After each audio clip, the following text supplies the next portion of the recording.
Hello. Hello, Kitty. Hiya, how are you? Good. How are you doing today? I'm good, thank you. That's It very must be a good. bit strange because it's like dark here, like it's pitch black outside, and yet you're probably not just woken up, but Yeah, it's 10 in the morning here, so just kind of getting the day started. bit of a different, Absolutely. bit of a Coming to us different from the future. future. Yeah, well, nothing much exciting happened, so Well, that's good to hear. no one has like blown up USA yet or stormed the Capitol this week. So That's good. Yeah, our government's still intact. All right, good. yeah, you're good. Yeah, we count it by the hour, so. Brilliant. You never know with America, do you?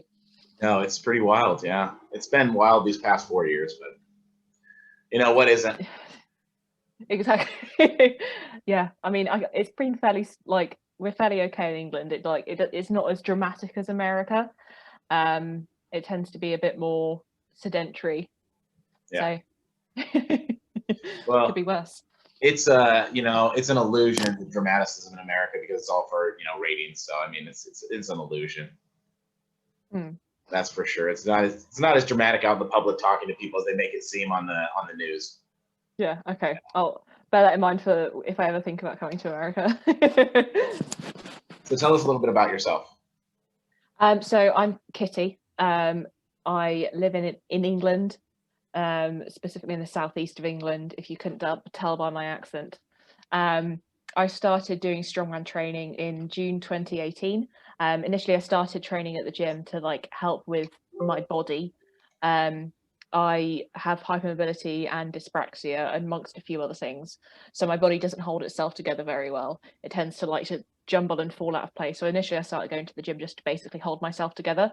And then I found like how empowering literally just picking up weights and putting them back down was. I was like, wow, okay, it's like a really easy target for me to be able to push myself without having a body weight goal or like a physique goal, like picking stuff up and putting it back down is like an amazing goal to achieve that doesn't require you to look a certain way or be a certain weight. You can kind of just do it because of your strength rather than who you are as a person. Started doing that, and then found by talking about it to other women, I was inspiring them to get into lifting or get back into lifting when they'd given it up because they were worried they were going to be judged. And now I try and not bring it into every conversation I have, but make sure that people know that it's it's something that's actually really beneficial. Like my mum, I forced her to get into lifting with me, and she had really bad arthritis and was like really self-conscious, and she found by lifting weights she was suddenly like she felt a lot better about herself. Her joints weren't playing up as much, and she was able to, like, while her hands still don't work that well, she's able to like do more in her everyday life purely because she looks after herself and lifts weight, even if it isn't as heavy as what I do on a day-to-day basis. So that's a bit about me and why I got into lifting and a few other bits and bobs. Okay. So why do you think that lifting is so important to female health? So many reasons. Like I could go on for hours, but I'm not. I'm going to give you a nice succinct answer so we don't go on for the rest of the day. So for women, like everyone, women have periods. That's a fact. Lifting around your period to help your body can actually be really, really beneficial to keeping you moving and working. A lot of women find that sitting down for long periods of time and then getting back up after while they're like on their period can actually make them feel a lot worse. So keeping moving during your period helps. And the lifting side of it helps as well. There's been a lot of research recently that into, I think it's ACL tears related to period health. It's like really specific thing. And it's quite a random injury to correlate to your period.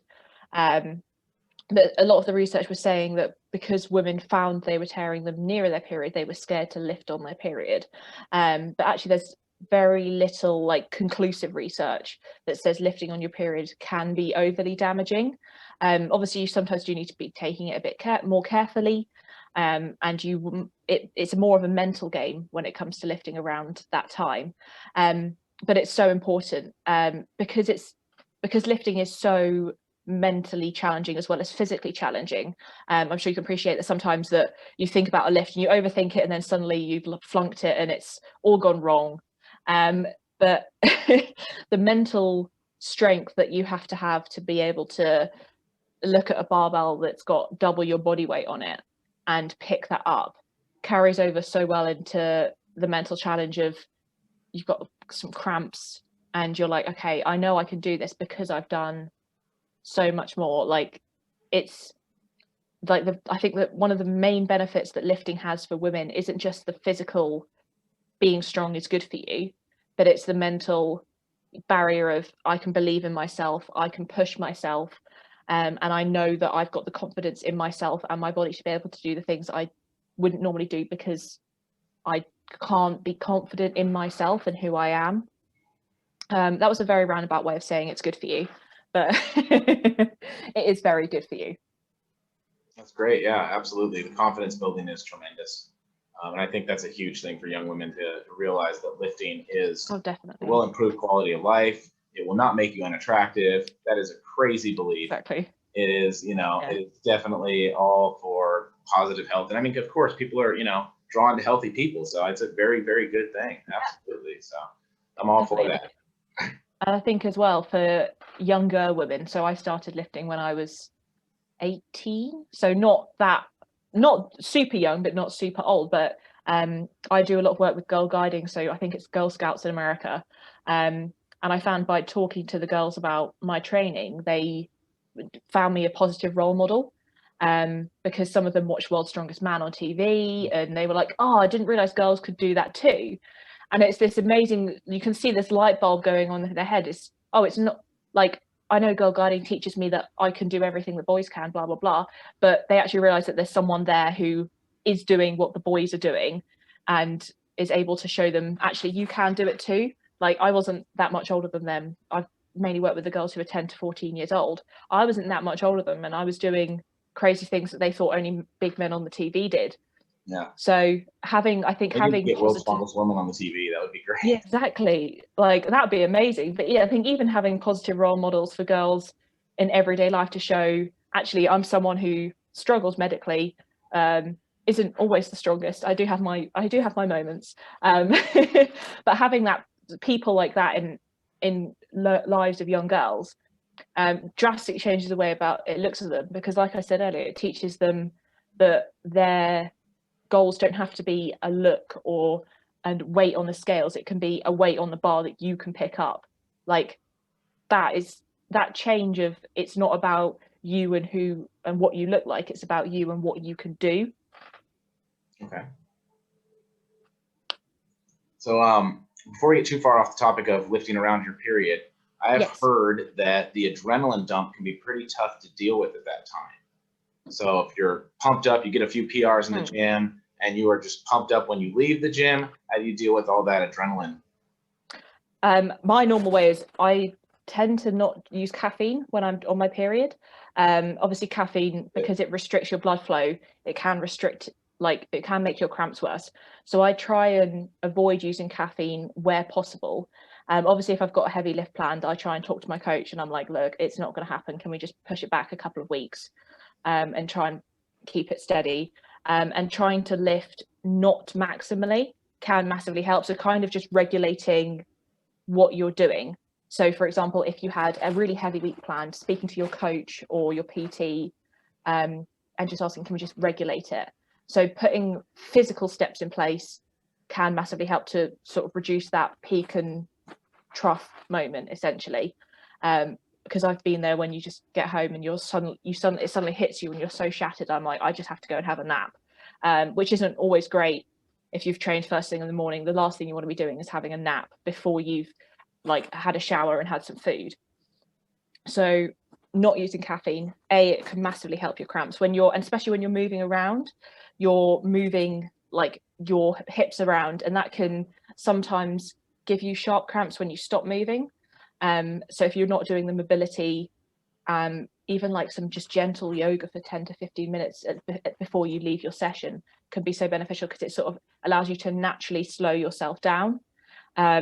So I'd say the biggest thing is put steps in place to stop yourself from going from like, whoa, yeah, massive like whiff of ammonia and like charging for that big goal, is try and just regulate yourself. There's nothing wrong with saying, I need to take it a bit slower today. There was a study done by, I can't remember who it was now, but basically they found that when women and people who have their periods, when they were saying to their partners, look, I'm really struggling on my period at the minute, can I have some help? They found their PMS symptoms reduced by like 30% to disappearing.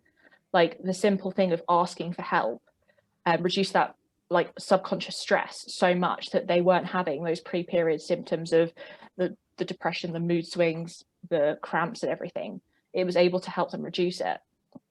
So I've gone massively on topic, so I'm just going to bring it back. So regulating yourself, asking for help when you need to, asking your coach PT to slow yourself down. You can lift to like 80%, and that you're still going to make gains, but you're going to make gains in a way that doesn't force you to basically have like a breakdown after a couple of years. You're helping to prevent any injuries that can happen because you're not feeling your best, you're not performing at your best, and regulating what you're eating and drinking. So we're trying to reduce the amount of caffeine, using stuff like green tea, which has obviously that longer caffeine release than coffee when you get that sudden, and then 3 hours later you want to be asleep in bed. Doing all like physical things, and physical small steps as well, can actually help your mental game. So you're not going to be suddenly crashing and burning at the end of it. So why do you think it is that women don't always ask for help when they need it on their period? I know in America we have a pretty independent culture, at least we're kind of pushed towards being more independent. So it's kind of a hurdle people have to cross. Yeah, I think there's the taboo around periods. I think girls are like, some girls are brought up to be like, oh, that's not something we discuss in public. But I'm very much of the thing of you've got to talk about it to break the taboo around it. Like some girls will be like, oh, I'm on my period, and just like whisper it, and it's kind of like a bit unspoken about. And I think that's quite sad that girls feel like boys are going to find it disgusting and it's going to be gross. So talking about it and removing the taboo around it is one way, because girls are like, I'm too scared to ask for help because I don't want to ask for help because I'm on my period. There's that stereotype, isn't there, of oh, she's having a bad week because she's on her period. But actually, yeah, you have bad weeks on your period. So what? Yes, it's not an excuse for being a horrible person, but it's an explanation, and seeing it as an explanation of, I'm not going to be lifting as strong this week because I'm on my period, rather than I'm using it as an excuse to get out of things I don't want to do. I think there's that whole thing, and then there's the stereotype that you're going to be judged for it. And I think the education side of it is one thing, that education around periods is often centered to like, it feels like it's like a little cult thing. You sit around with your teacher in you're like 7 or 8, and they're like, one day you're going to start your period, from the like boys, and then so it like that doesn't help. Like, no, not at all.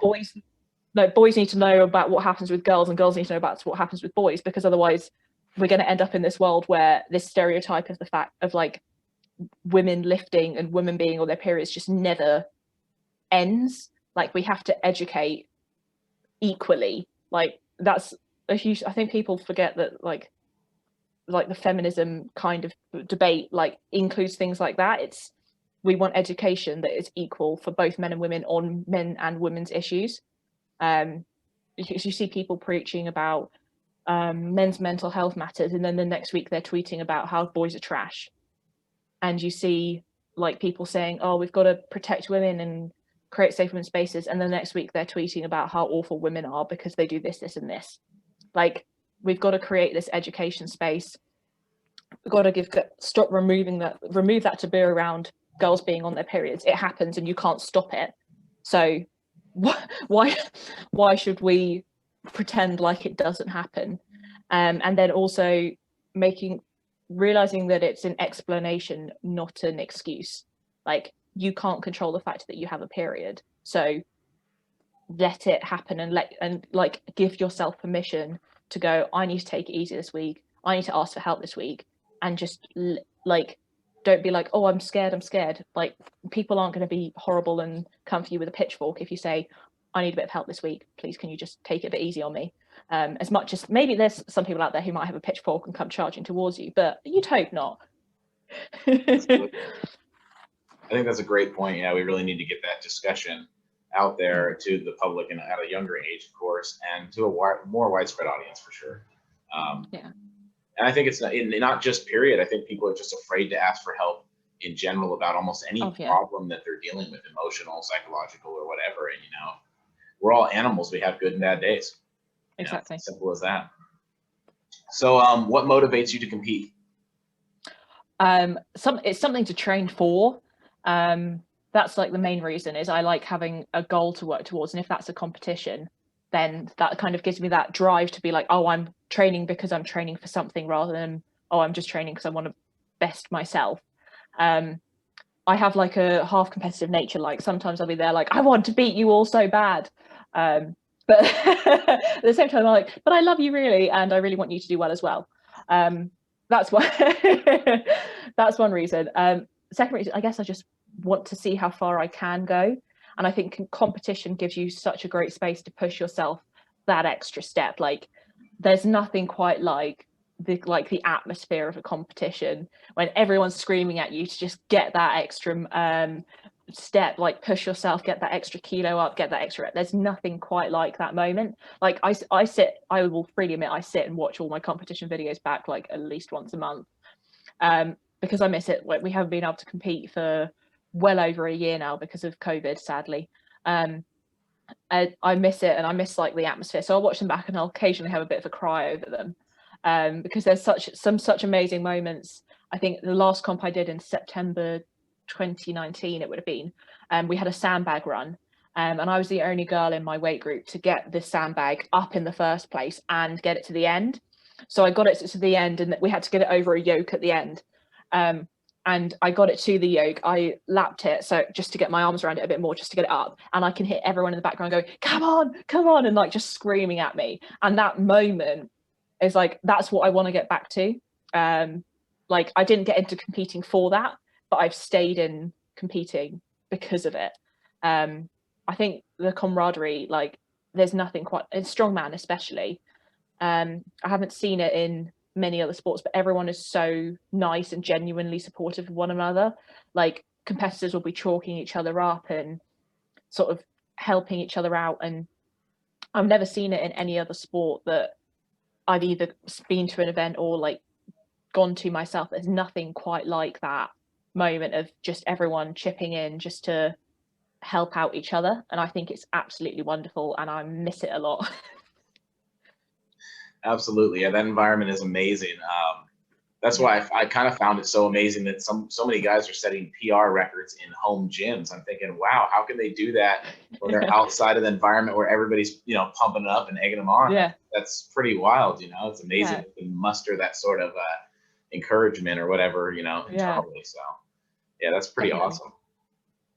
That's pretty neat about your sandbag. That's awesome that you were the only gal to get it over there and get it up. That's cool. Oh yeah.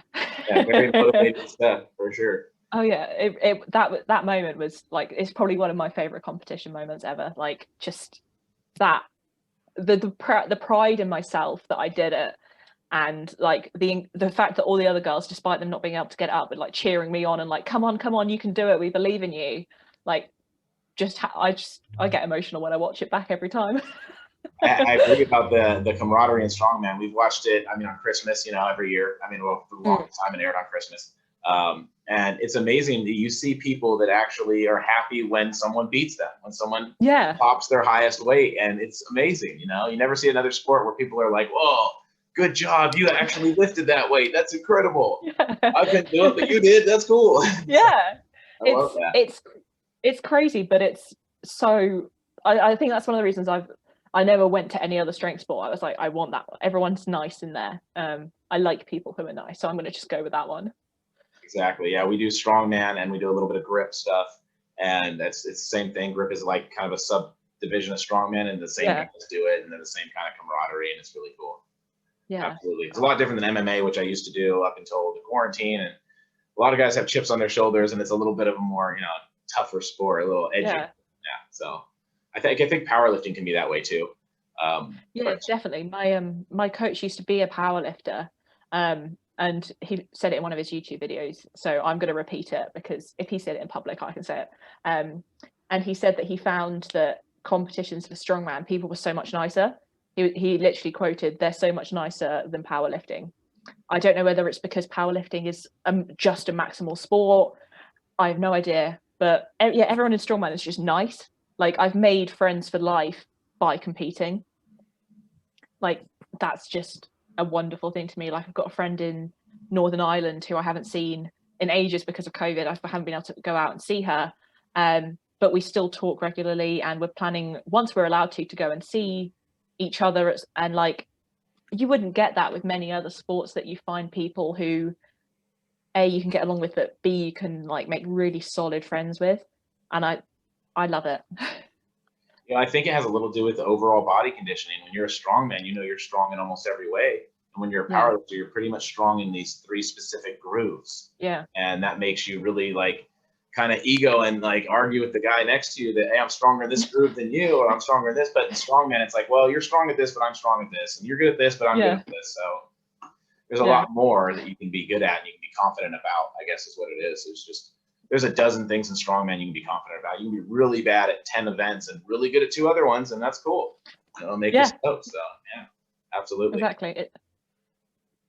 Yeah, my brother destroys me in overhead press, but for some reason I can get really low with the Atlas stone. So I can just put one in my lap and just sit and, like, put a plate on top of it, eat off of the Atlas stone or whatever, just sit way down in the bottom position. But he's got different, specialties. It's different body types as well. Like I am annoyingly gangly, so I've got like these great long limbs. It's great for deadlift. Absolutely. Like my deadlift is amazing, and then my overhead press compared to it is so weak. It's almost embarrassingly weak. I'm like, oh no, it's getting better. And it's something that like I've been hammering a lot, and like my coach has been amazing. Like he has been like really helping me to get my technique, because there's obviously so many variants as well. Like you don't know whether you're going to have a barbell press for max reps or you're going to have a heavy log single. Like the fact that you have to be good at reps and heavy singles in strongman is something that I think like draws you to it as well. Endurance training. Same with like grip strength. Like you can pick it up for one heavy lift or for max time. Like the difference in whether you're good at picking it up once heavily or picking it up and holding it for that long time, I think is like, people think, oh, you're just picking up stuff with your forearm strength. Like that's not that exciting. It's like, actually, there's so many aspects to it that it's not just picking it up with your forearms. It's, okay, well, in hub grip, I'm like, my hub grip isn't that good. My nails are too long and I'm terrible at cutting them to the right length. So my hub grip's really, really weak. But my rolling thunder just gets better really, really easily. Oh, that's good. So that's good. And I'm quite happy with that. And I've been doing a lot of, I did ball grip earlier, and that is horrible, but it's quite fun. So it's the difference. It's just all of it. It's quite fun. I just quite like it. Yeah, we enjoy it quite a bit. Because, I come from the martial arts background, so it helps with just grappling and controlling people and whatever. Yeah. And I mean, also there's the whole like survival instinct, if you use your hands so much. I feel like and we don't talk about foot health enough, I think. No. Foot health is definitely something we want to focus on a little bit as well in our channel, because that's just as important as almost everything else on your body. I mean, it's how you move from here to there. Yeah. So, yeah, hand health, huge. I think especially in older age, it improves quality of life significantly. Definitely. Absolutely. I mean, if you look at someone like Mark Felix, I mean, the guy's crazy strong and his grip is insane. Like there's no one who can there's no one who can hold a candle to him in Hercules hold, yet he's what, 52, 54? Yeah, and he's competing with some of the top guys in the world, and none of them have ever been able to beat his world record. Like, yes, he's got hands the size of an A4 page, but he works on a building site, he's works there full time and trains on top of it. Like, it's just, it blows my mind how when you see his gym, you go, wow, really? That's that guy's gym? He's like one of the best in the world. Yeah, Amazing. it blows my mind. He's incredible. Like, I love him. Yeah, It's absolutely. just, We followed him for his whole career, and yeah, he's fantastic. He's one of our favorites for sure. oh, It was amazing to definitely. watch him transition from being like the deadlift king to the Hercules hold king without a problem. Yeah, You know, just yeah. next year he was like, "Well, I lost a deadlift for the first time in my career after 20 years, and now I'm finally going to Hercules hold." So that's Yeah. pretty cool. Oh, definitely. And like seeing, especially some of the guys, like how they've gone from, they're still competing. Like he's been competing for how many, who, like probably longer than I've been alive. Probably close to 30 years. Um, Yeah. yeah, well, definitely longer than I've been alive. Um, but he's been competing and he's still able to compete at that top level. Like same with like Brian Shaw. He's been competing for so many years and he's still at the top. Terry Holland's another one. Yeah, Tilly Holland. Um, yeah, something He in, is coming back for another competition. yeah, exactly. Like there's so many people in strongman who have got such longevity. And I think that's something really unique about the sport. You don't see like in especially in such a physical sport as well, you don't often see guys who've competed in it for 10, 20, even 30 years who are able to still keep at that top level. Like if you look at football, after the age of about 25, they're kind of tinned off to retirement homes.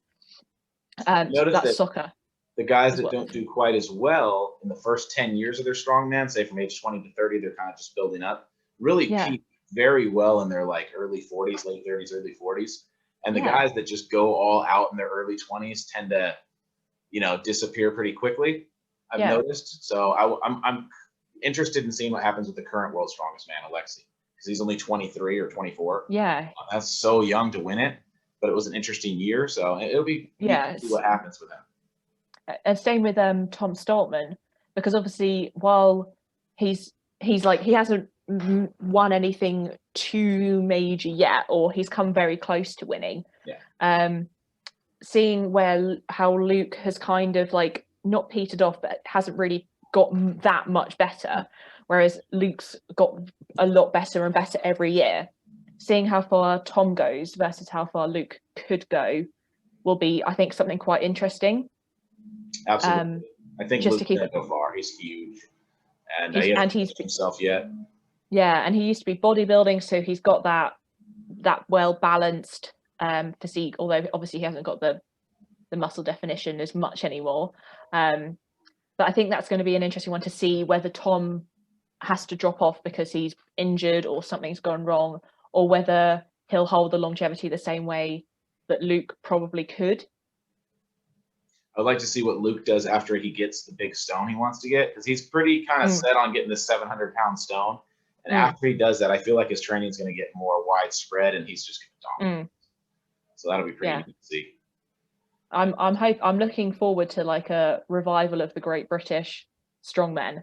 Like I feel like there's so many like very good guys who are sort of have had their 10 years of build up, like Adam Bishop, who trains at he lives near me.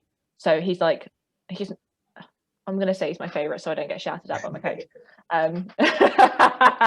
But he's quite local, and seeing him, you've got obviously still got Terry Hollands, Mark Felix, and then you've got the Stoltman brothers. Like there's so many great British strongmen. And it'll be interesting to see as well. Like you've got Gavin Bilton, who was at Worlds for the first time this year. Yeah. He was the heaviest guy at Worlds. I think he's like 200 kilos. His lifting since Worlds has just carried on to get better. And He there's so blew up in many, popularity. yeah. Gavin did, yeah, And absolutely. it's like there's so many great British guys who are just starting to inch to that Worlds level.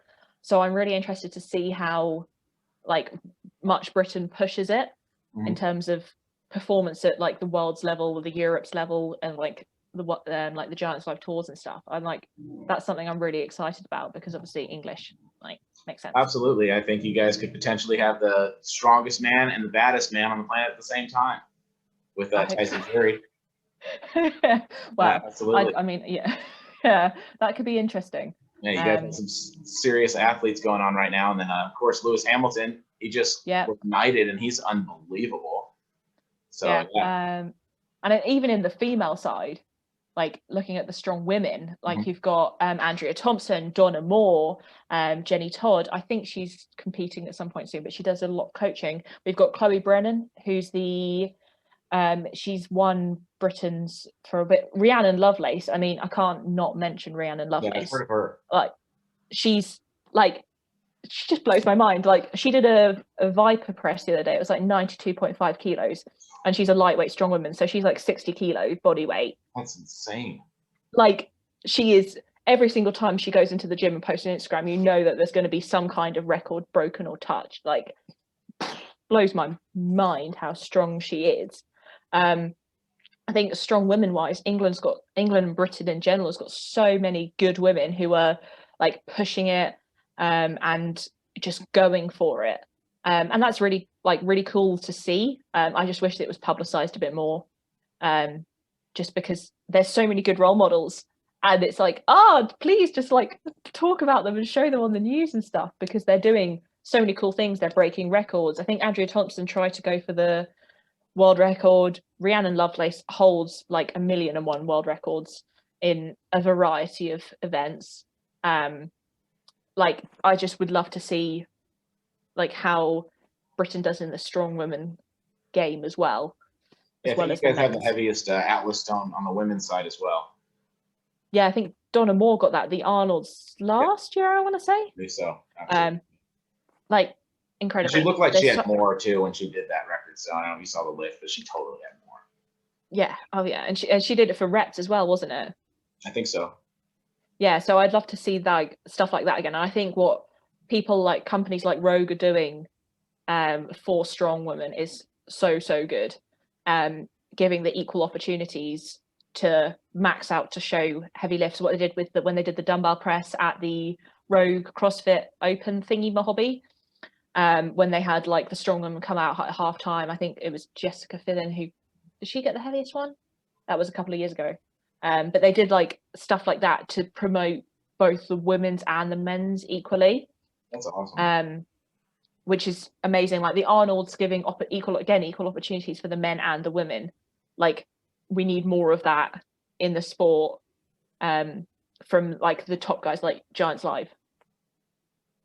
Calling Absolutely. Them out, sort it out.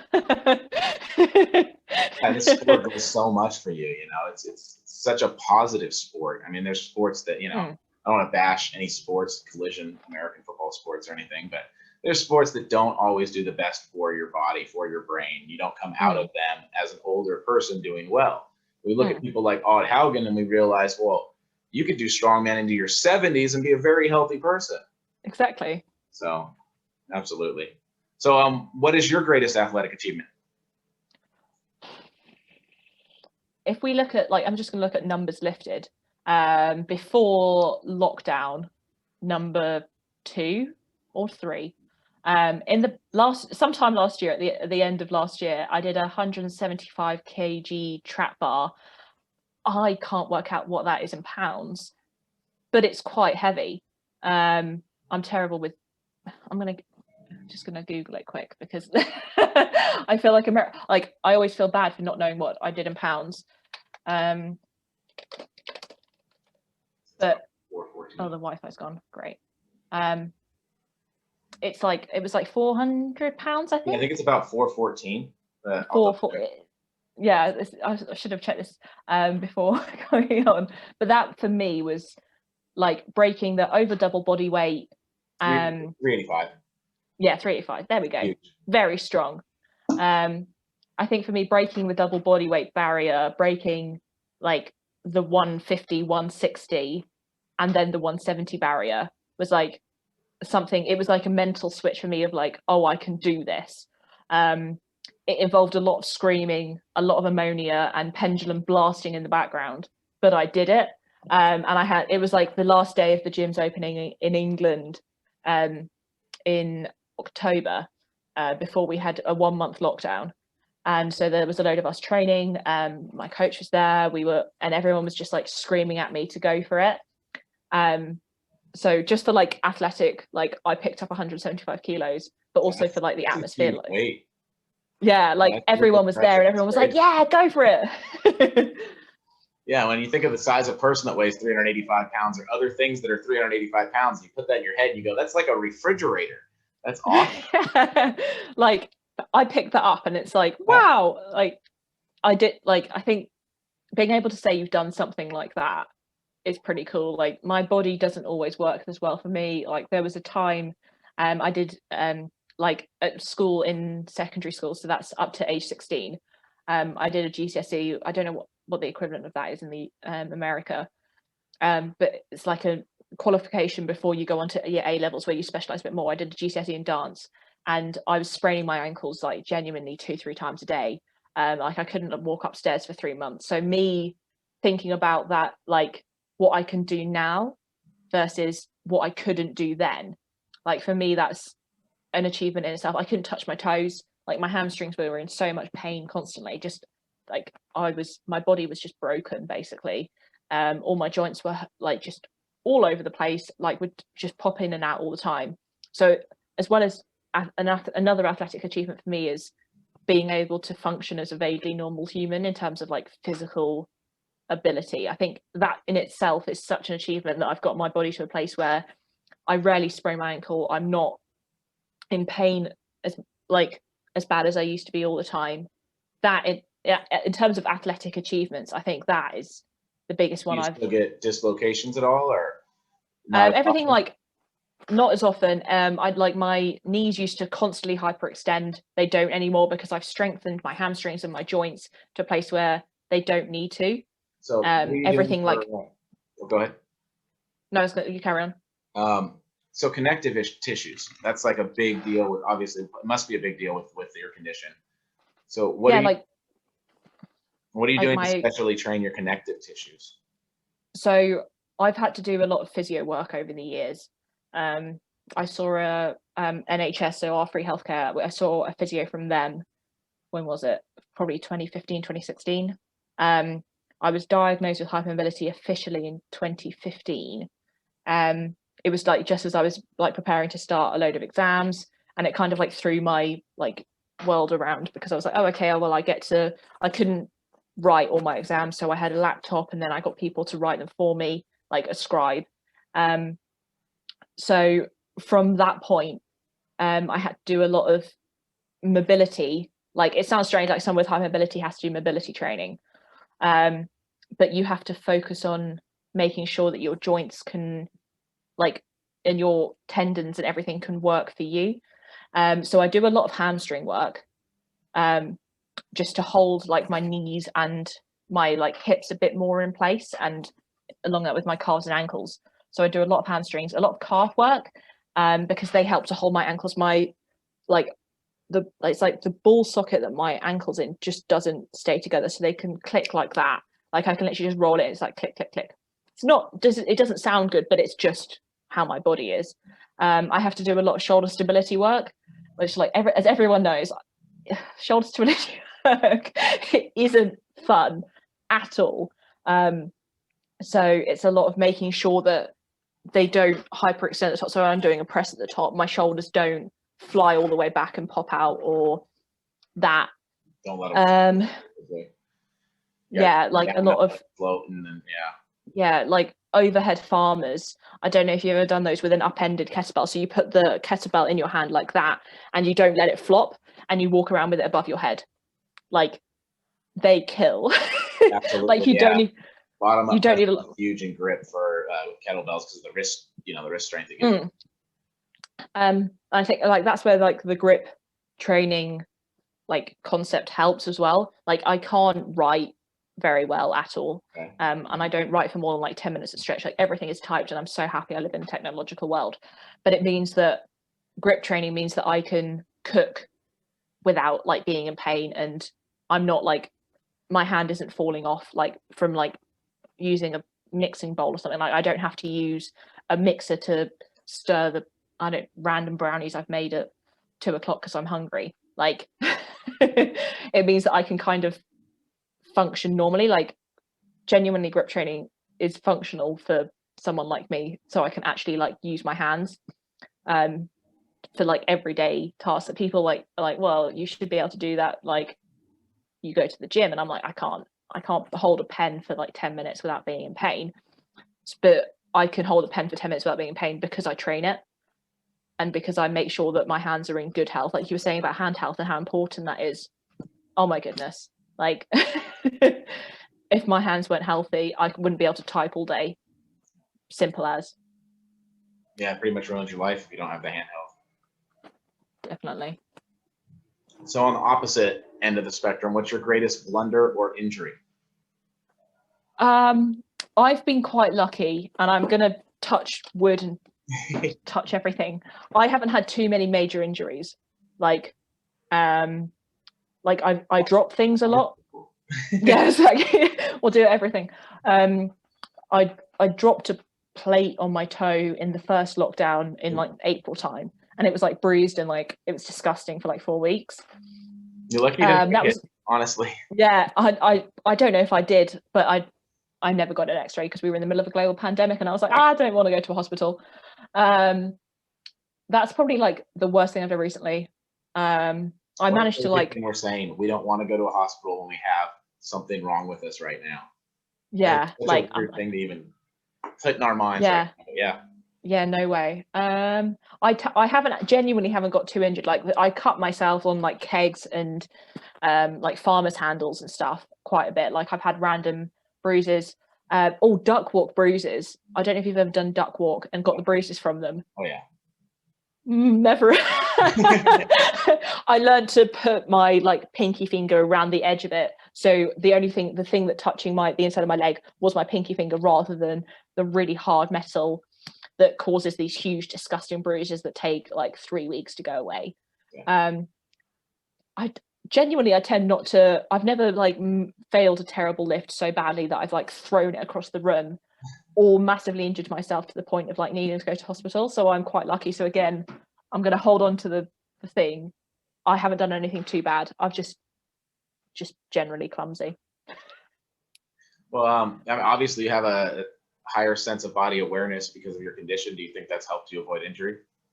It hasn't. So I have a high sense of body awareness because I'm hypermobile, so my joints just flay around. But I'm also dyspraxic, so my hand-eye coordination and my general spatial awareness and like cohesion of body movements isn't the best. So I've got this great combination of my body doesn't hold itself together and my brain doesn't know how to hold my body together. Clumsy, but I know exactly why and everything that's going on with it. Yeah, it's like this. It's this winning. I would highly recommend being dyspraxic and hypermobile at the same time.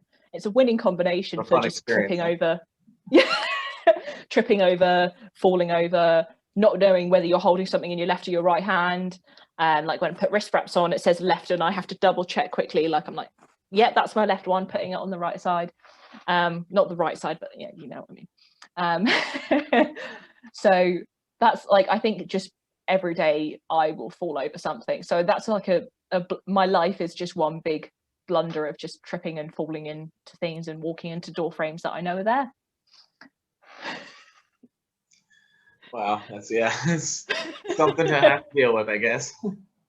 Oh well. Oh well. It's a bit of a comedy show, really. So I just make a bit of a joke out of it, and we're all good. There you go. It's always good if you can laugh at yourself. Definitely. So you said competing at Southern Strongest Woman. Do you have any other major athletic goals right now?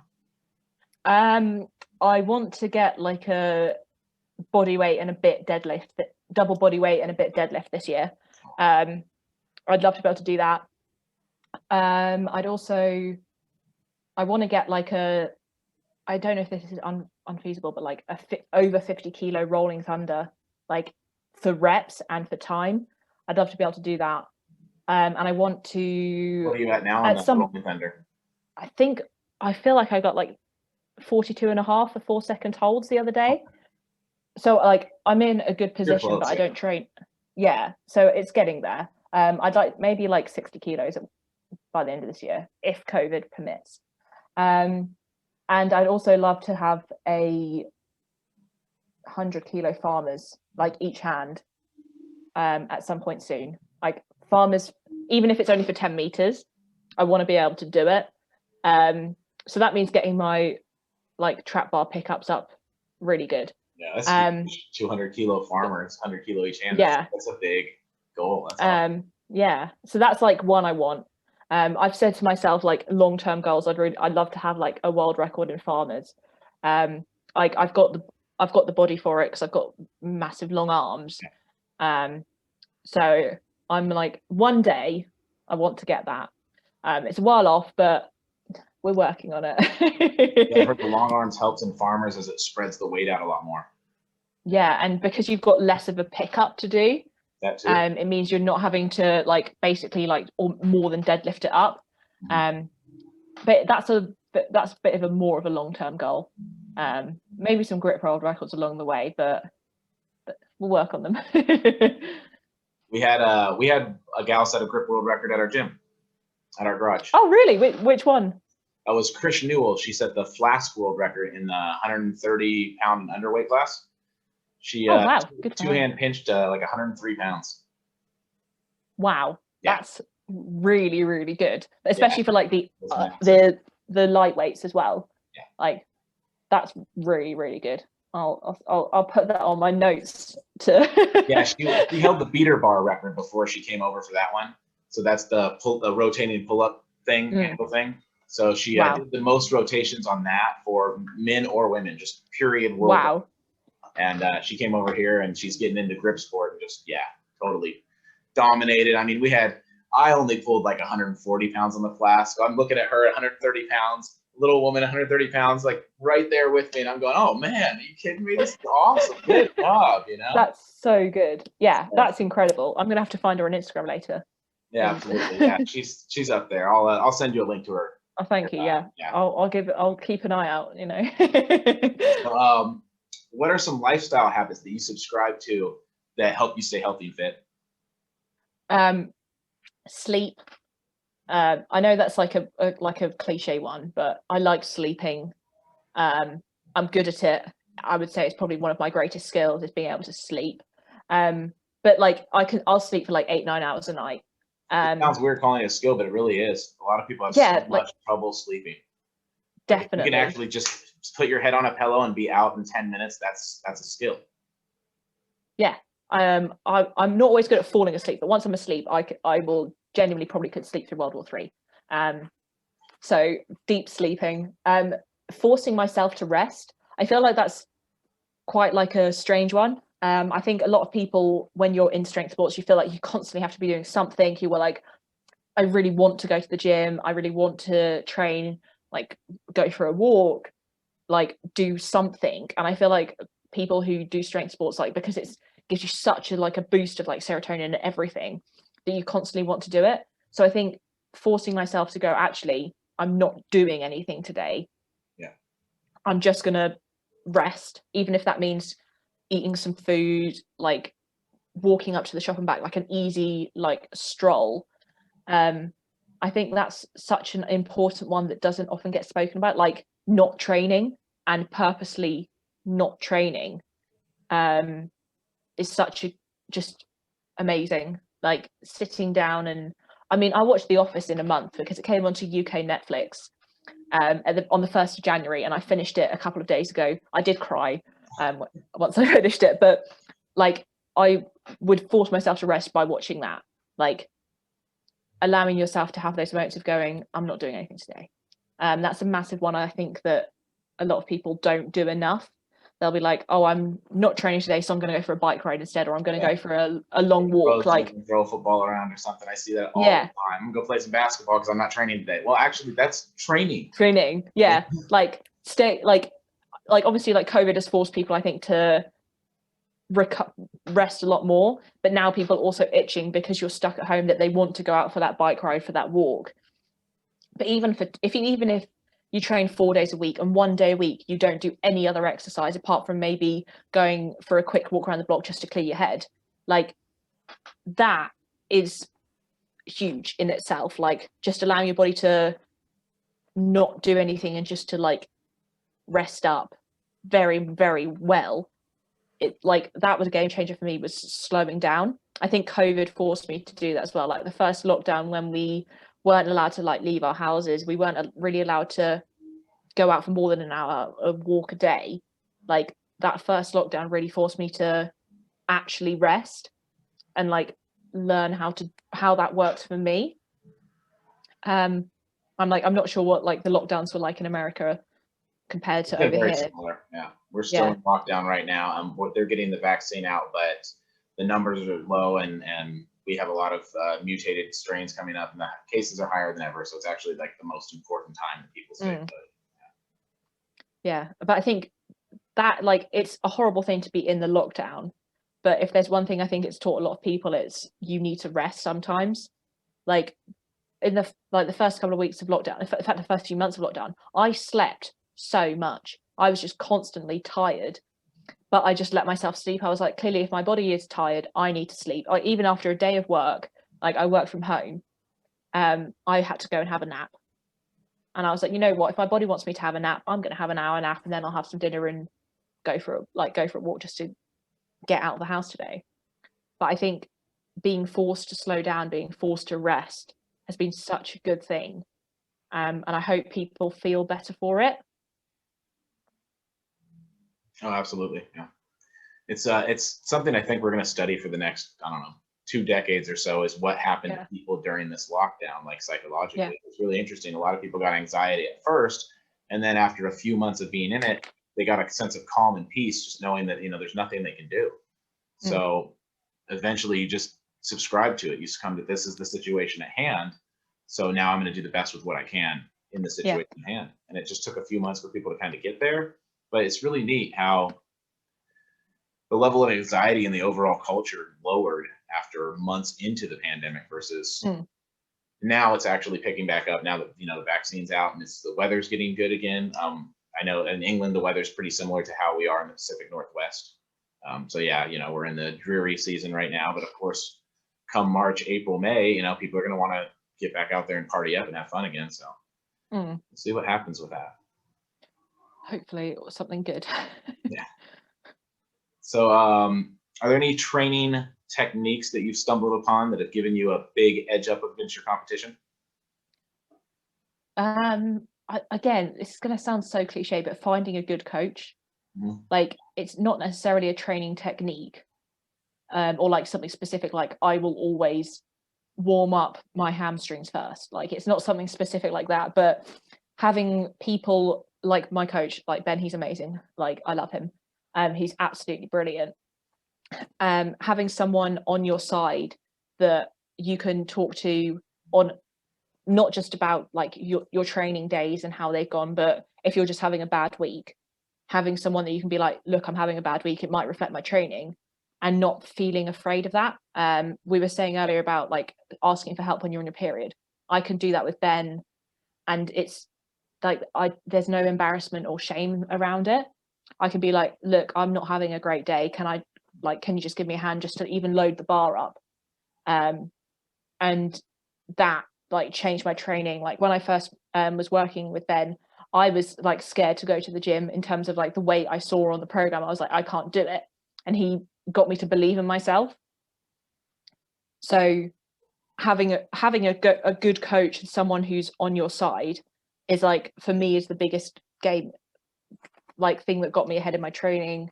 It gave me the edge of my competition because he doesn't just make sure that I'm like physically able to do the lifts, like I'm mentally able to do my lifts. Like he'll push me when he knows I need to be pushed, but he'll also be like, actually, you need to scale it back and like just take some time. So that might seem really cliche and like not a very like good answer, but I think that is probably genuinely the biggest thing that has helped my training, and like hands down, like he's the best. No, I think that's a great answer. Like we seek coaching through obviously our channel and the people we invite over, but I mean, we worked with Mike Wilfong, who's a state record power lifter, and I mean, we worked with him one day and increased our lifts, 10% on certain lifts just by working with someone for one day and then helping you just adjust your body and work with you what your body should do in that movement. It's amazing. It's amazing how little tweaks in like the squat movement, for instance, can make such a difference in how people squat so much differently depending on the body type. It's fantastic.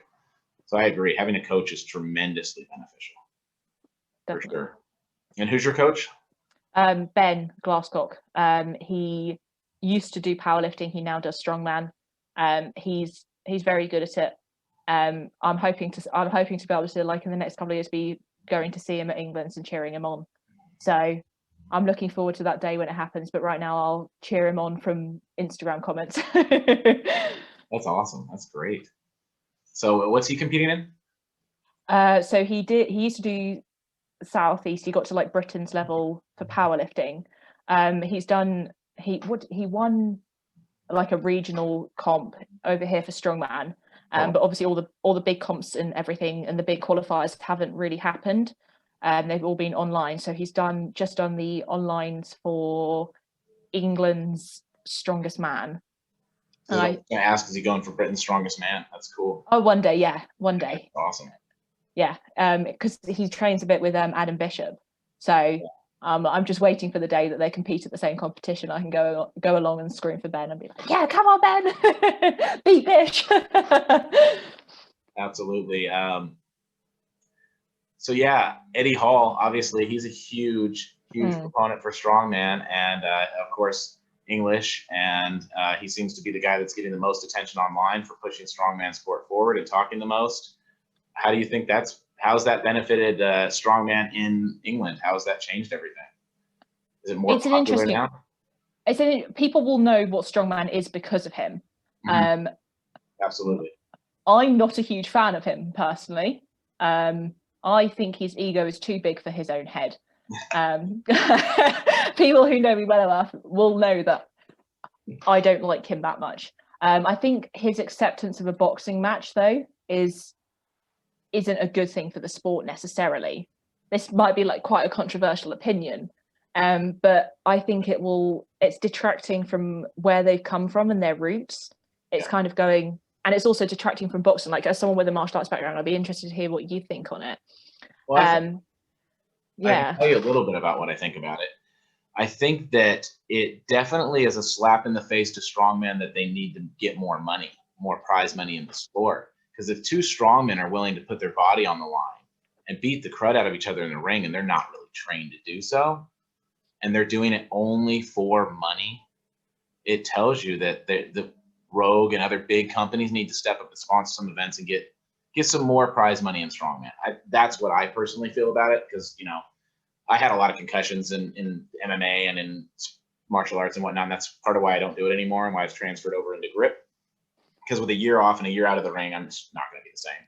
So it's a good thing to have a backup plan. But if your backup plan is to get in a ring and beat the crud out of somebody for $1 million, that's, I don't know.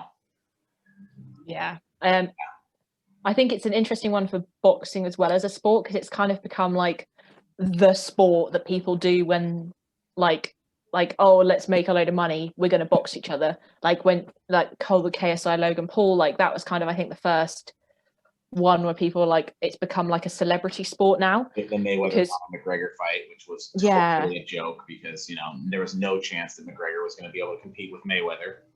It's just they were from two different worlds. Yeah, it feels like it's devaluing boxing as a sport as well, because obviously boxing's got like some great people in it who are boxing as a sport. Yeah, and it's got some amazing athletes in who train for boxing, and all of a sudden you've got all these celebrities like, I can be a boxer, look at me, I can just like train for like a year and then I'll go and like punch my mate in a ring and we'll get loads of money out of it. It's like it's detracting value from, and like monetary value from, the sport of boxing itself, because now all the sponsors are channeling their money into these big celebrity name fights. So that's another reason why I think Eddie Hall is not the best person. Like, it's good that he's brought a name to strongman. Like, if you ask someone like just on the street, like, oh, what do you know about strongman? We go, oh, Eddie Hall. Like, that's great. But what's not great is the fact that he's kind of in it for the money now. Like, there's nothing wrong. Obviously, like, if you were offered $1 million to punch like an ex-rival, you probably would.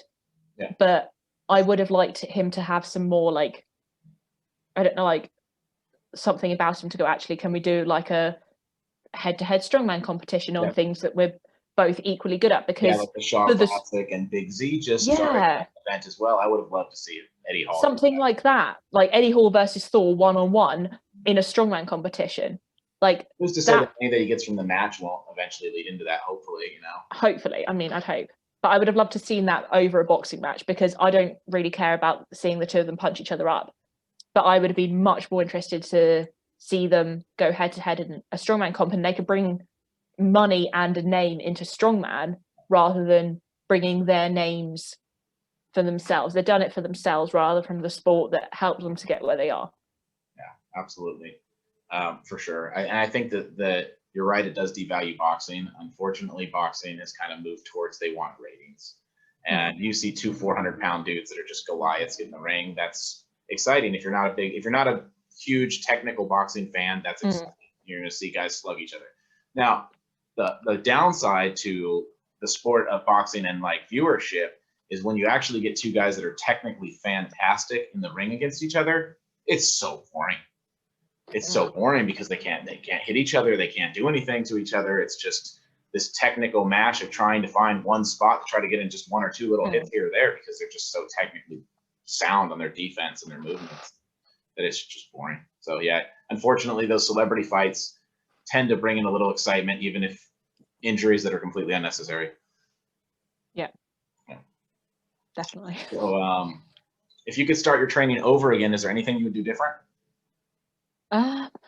Not train in like a commercial gym, so like a pure gym, or I guess in America like Planet Fitness type gyms. Like start specialist from the beginning, even if like a CrossFit box, like get into a strength sport like CrossFit, Olympic weightlifting or powerlifting, rather than just training just because. That's probably what I would have done, like, and trained properly from the beginning rather than just like half doing it.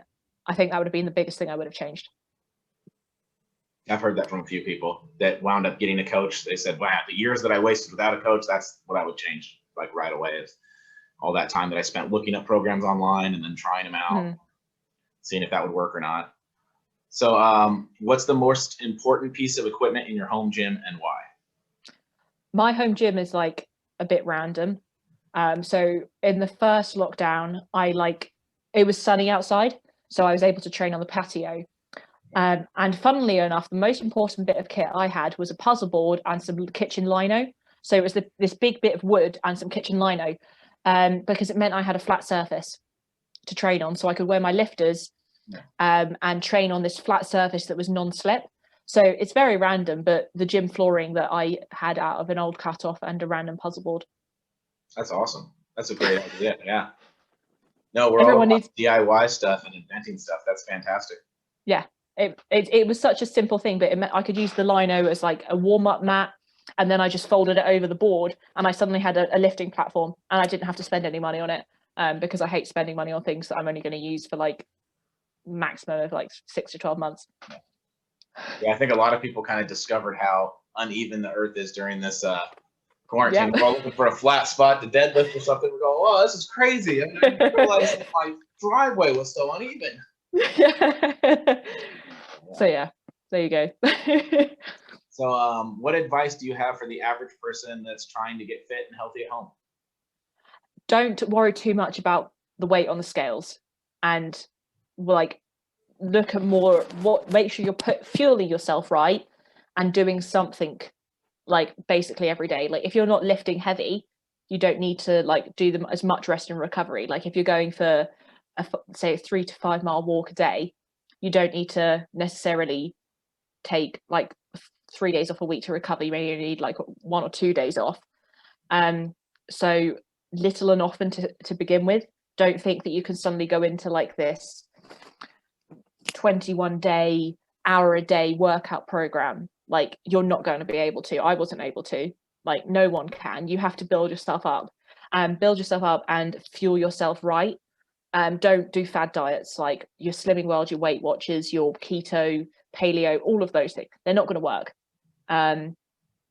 Make sure you're getting in your proteins. Even if you're vegan, find ways to get in vegan protein. I'm not vegan, but like if it's Veganuary at the minute, still get your proteins in, and get your veggies in. Like that would be the first thing. Like it's simple things: drink enough water, eat right, and little and often at the beginning, and build yourself up. I feel like everyone says that, but people don't listen. So I'm just going to drill it in like another time. That's great advice. Absolutely. Is there any questions you have for us, Couch Potato Strong, or anything else you would like to say to people trying to get fit at home, or anything you want to plug? I'll do two of those things. First, what is your favorite golden potato lift that you've seen so far from someone? And then second, I will give one more bit of advice is don't give up just because you feel like you're having a bad day. Like tomorrow's going to be a new day. So just like let yourself go for that day and start again the next day. And don't think of it as another day one, just think of it as a day 1.5. Okay. I've got a few golden potato lifts that I think are fantastic. Jeremy and Mike, both with their actual golden potato lift, the one with this grip here. Yeah. Jeremy has done almost his body weight, and he's about 160 pounds, which is just insane because the only thing that really keeps the potato from slipping is this little purchase right here. Yeah. For your thumb, right here. That's all you have. So I find that amazing that those guys have pulled that. Mike's pulled over 200 pounds in that method, which is more than you can pull with a full deadlift hold like this, because this is all fingertips pushing into concrete. So, I mean, it hurts. It's a pain thing. And we had a guy that's like, I think he was number 5 in the world at the obstacle course racing championship. His name's Ryan Poland. He's like 185 pounds, and he strapped 70 pounds to his body and did a 258-pound golden potato pull-up.